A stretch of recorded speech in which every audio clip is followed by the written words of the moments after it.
Welcome to Often Pacing on Tab Radio Racing and Sport. Tim Walker will be joined by Matt Young and Oliver Cownie as they delve into the form for today's Pinjarra harness meeting, as well as an early look at tomorrow's meeting at Gloucester Park. We are Often Pacing. So much ground to cover this morning on Often Pacing. Great to have your company wherever you might be listening in off the back of a wonderful weekend.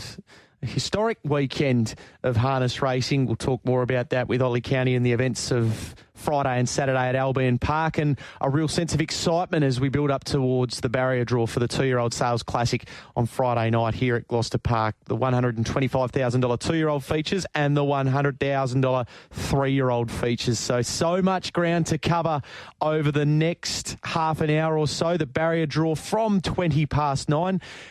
Once we have spoken to Ollie and Matt, there's plenty of ground to cover, as I mentioned, so I'm not going to waste any time. Ollie Cownie, good morning to you.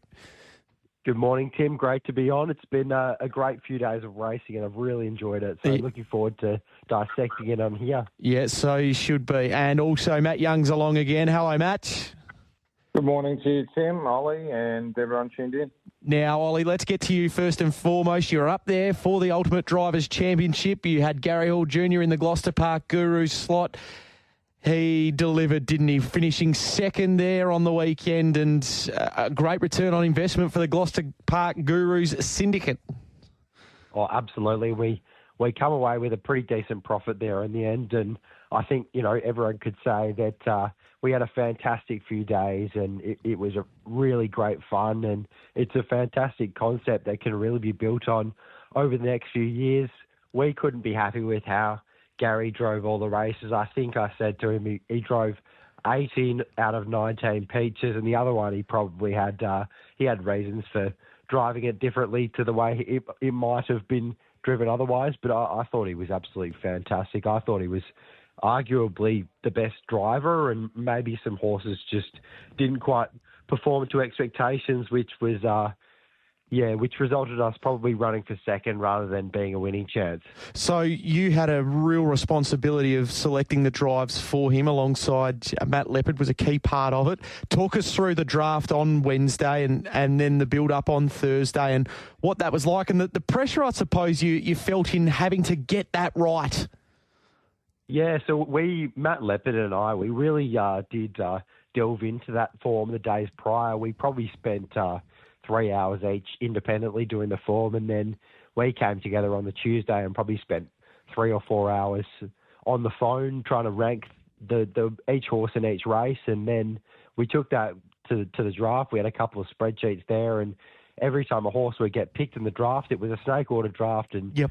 You could pick any horse from any race of those 20 races. So we basically just had to think on our feet, and each time a horse was selected, we cross it out and we go to our next preference. So it was a bit nerve-wracking and it was a bit stressful on the Wednesday, but no, it's sort of the first thing I know of that has incorporated the punter and the form analyst like that. So I think it's a fantastic idea, and it was really engaging. I know everyone there that does form and took part in the draft had a really good time, and you come out of that, and I think some people thought they had a good hand and maybe they didn't, and some people thought their hand wasn't as strong as it ended up being. So I think you've really just got to wait until it all pans out, and then sort of where you're sitting at all. But I think we were pretty happy walking out on Wednesday there, and as it's turned out, we've come second. So I think we did have a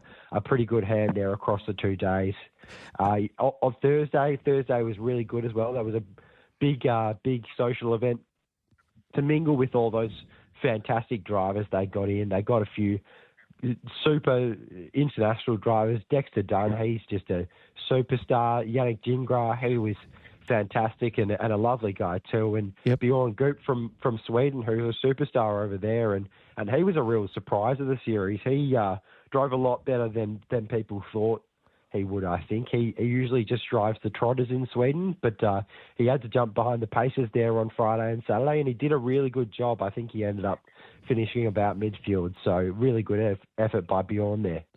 Just speaking to Michael Radley off air, he's about to join us in the studio for the barrier draws, and hope I'm not giving away too much, but he said in excess of 300 horses that he trains and got his own media team as well. So that's how you have to approach him. You have to go through his media team. So that just shows you how big a deal he is in Sweden. Matt, I'm sure you were watching on in between all of the local racing and taking in the events up there and no doubt cheering on Junior, hoping that he was able to get right up at the pointy end of the leaderboard. What was your take on watching from afar? Yeah, I loved it. I thought it was fantastic. It just drew a lot of harness racing fans in to watch, and obviously a lot of patriotic parochial West Aussies were cheering for Junior. And look, he drove some cracking races. I think Ollie summed it up beautifully. That's probably collectively as well as I've seen Junior drive over the course of so many drives. He was putting horses in good positions. He was ducking and weaving. He got horses into top 4, top 5 spots at odds, and it was a great front-running drive there. He won races. I thought the whole concept was fantastic. It was great to watch, great viewing, and went down to the wire really. So I thought it was brilliant, and probably the only reason he got beaten is obviously the form guide and the form gurus from Gloucester Park Gurus. So we'll have to blame them because Junior definitely won't put his hand up. Ollie? I definitely agree with you, I think, Matt. But we'll blame the big cat. Yeah, exactly. A few people will blame the big cat after he had a pretty big night there on one of the nights on the Friday night, and he wasn't there to go through the form with us on the Saturday. So I think we can definitely shift the blame to him. Fair enough. Okay, let's turn our attention back to what we saw on Friday night here at Gloucester Park. A good competitive 10-event program, some highlights that were scattered throughout it. Let's talk about some horses to follow. And Matt, we'll let you start here, and I think Ollie's going to be following suit. There was one to follow out of the opening race who is desperately crying out to win a race. Yeah, absolutely. That's Vanderbilt. Vanderbilt was a really big run to narrowly go down. Did everything, grabbed in the favourite, and then has been grabbed on the line. I think remiss not to mention and congratulate Toby Lynn with his first Metropolitan success. He's done a fantastic job, Toby, and it was great to see him be rewarded, and even the stable be rewarded with Call Me What You Want. Has had endless issues with injuries in the past, and to see that horse get a Metropolitan win was fantastic. So congratulations to the team and Toby with that. But Vanderbilt was fantastic in defeat. He is sort of that type of horse, though. He's always the one doing the work, and he can be picked off late, but he's just one that you've got to keep following. He's come back in fine fettle, so he has to be followed. I like the way that Medieval Man hit the line on Friday night. I think Medieval Man's had a couple of runs back. He normally takes a few runs, so I quite liked his performance. I think he's one on the up, and there could be a race for him soon. And Wave Rider, I thought, had no right to really run second with the way the race was run. And I think that's he's just come back in tremendous form, and he just continues to elevate. We saw him as an early 2-year-old, and we thought that he could live up to these bright standards that a lot of people put on him. He just went off into the wilderness a little bit, but he's come back, and he's a really good horse, Wave Rider. And I thought his effort to really mow them down late and run into second place was fantastic. So he's going to be suited in a race with a bit more tempo in it, and I thought the way he finished off was against the trend of the race, and I thought he was really good. So those are the three for me: Vanderbilt, Medieval Man, and Wave Rider. All right, and Ollie, you're very much from the same point of view here. Vanderbilt's one to follow.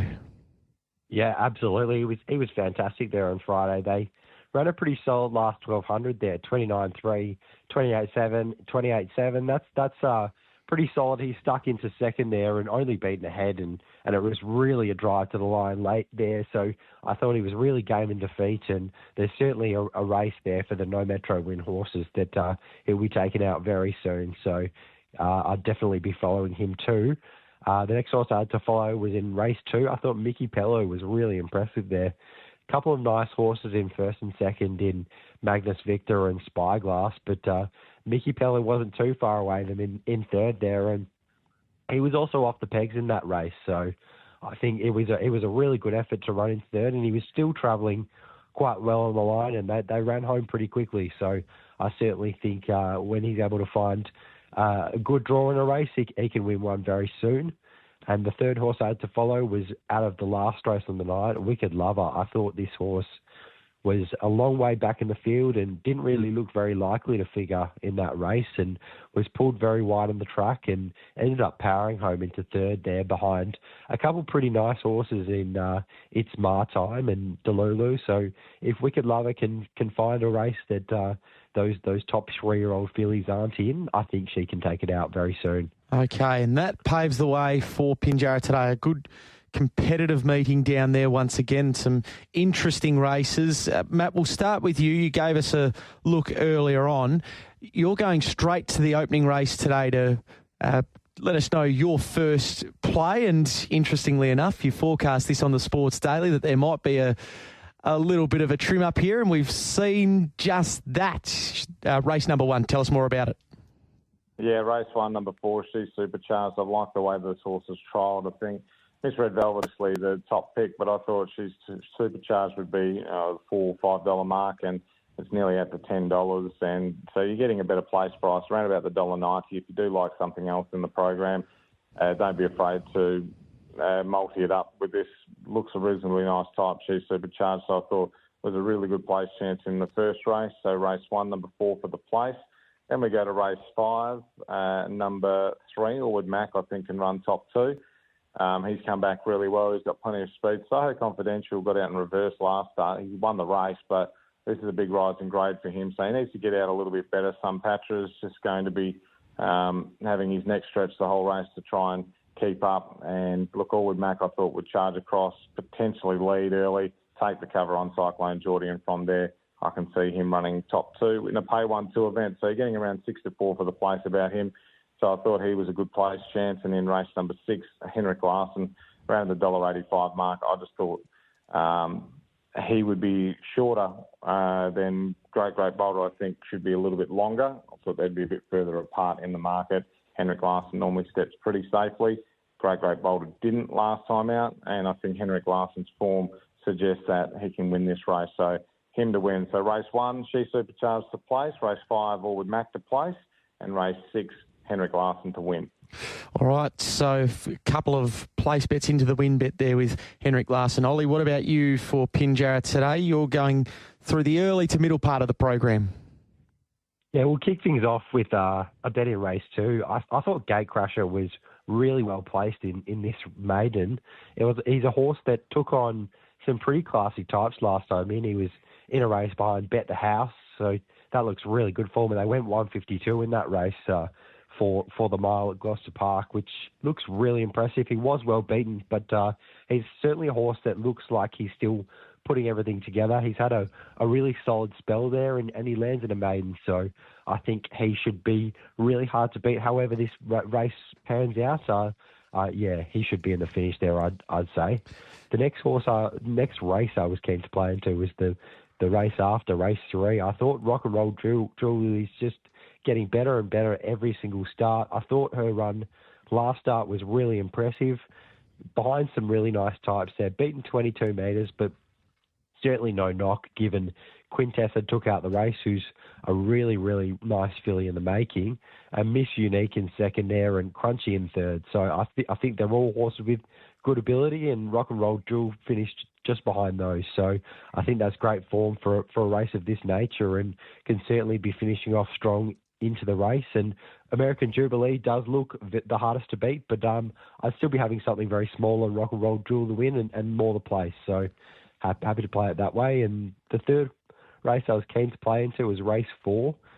Very short price favourite in Better's Pride, and overly excited certainly does look the second pick and does look a horse with good ability, but I'm happy to be with King Seat on a 1x4 type basis. I think King Seat's got very good ability.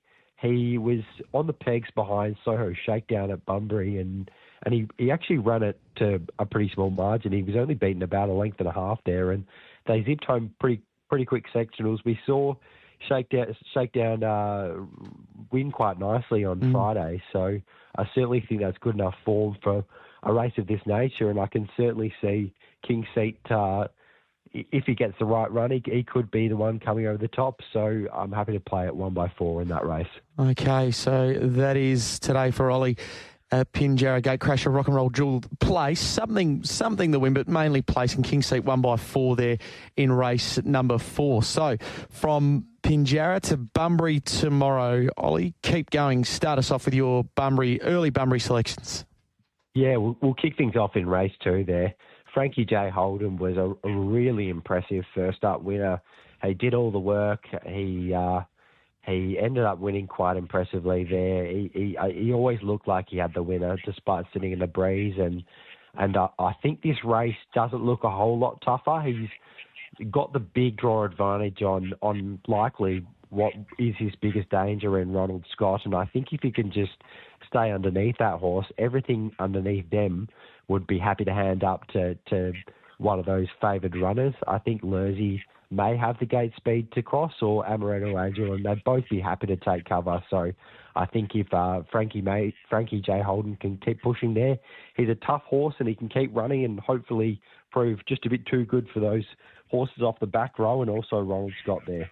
Then I was keen to push on to race 5, Master Leighton, a horse that went around on Friday there, and I actually thought he was pretty good in defeat. He was forced to do the work, which really isn't his go in races. He's an out-and-out leader, and he certainly goes well in front. So I think he's found a race where he can zip on the front, and he'll prove really hard to catch there, I think.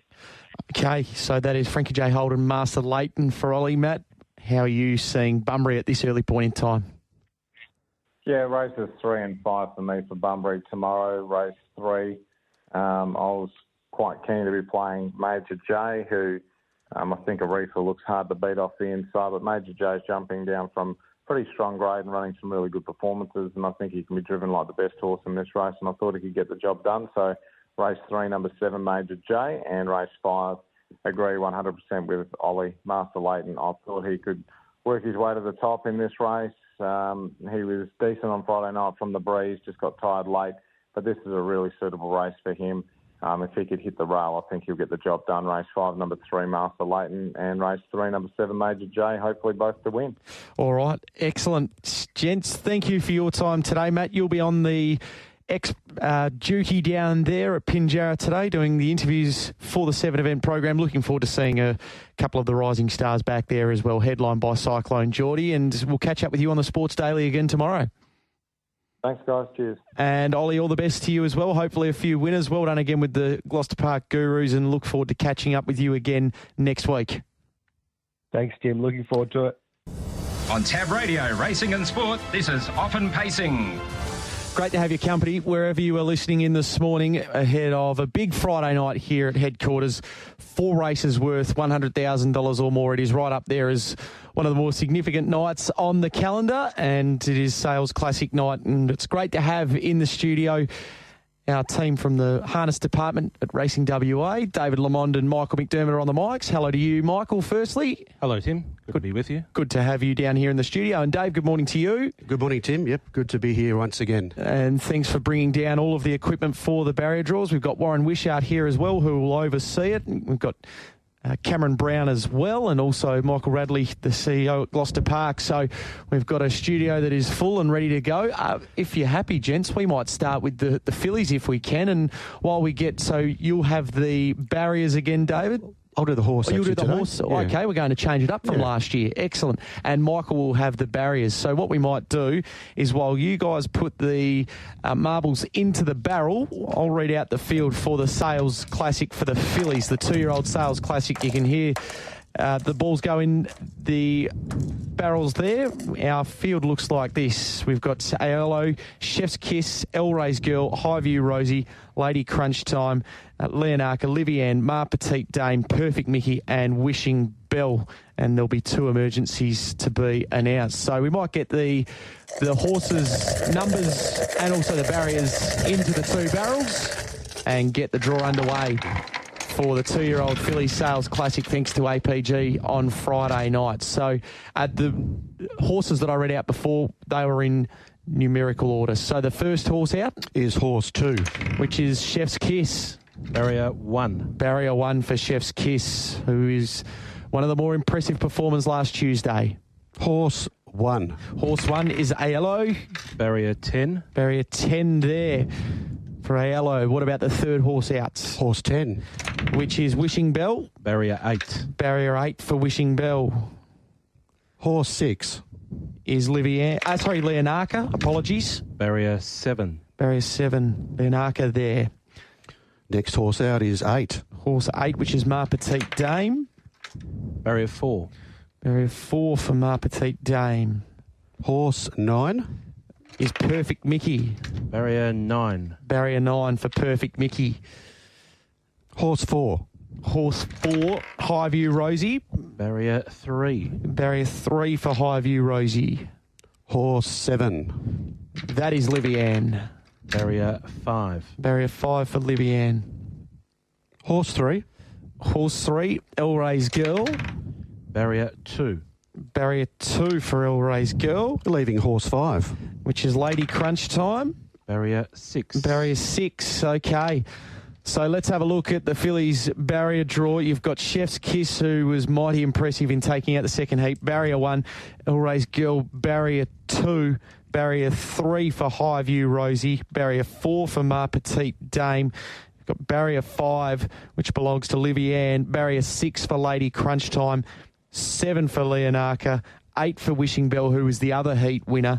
Barrier 9 for Perfect Mickey, and Aiello there will start from barrier number 10. So that is the fillies. So from the fillies, we turn our attention to the boys, and we had a couple of impressive winners of these heats in Ideal Beach and also Fear the Storm. So again, while we get the marbles mixed up once more and shaken up, and so it's all done fairly and squarely. I'll read you out the field, the 10 runners to do battle in the Colts and Geldings APG Sales Classic. Bet or Behave, Butter Me Up, Cease to React, Fear the Storm, Ideal Beach, Last King of Capel, Maternal Dreams, Night Sniper, Wake Up Jeff, and Wheels of Fortune. So we've got the marbles in the barrel, and we'll start off, Dave. The first horse out Is horse 7. Horse 7, Maternal Dreams. Barrier 1.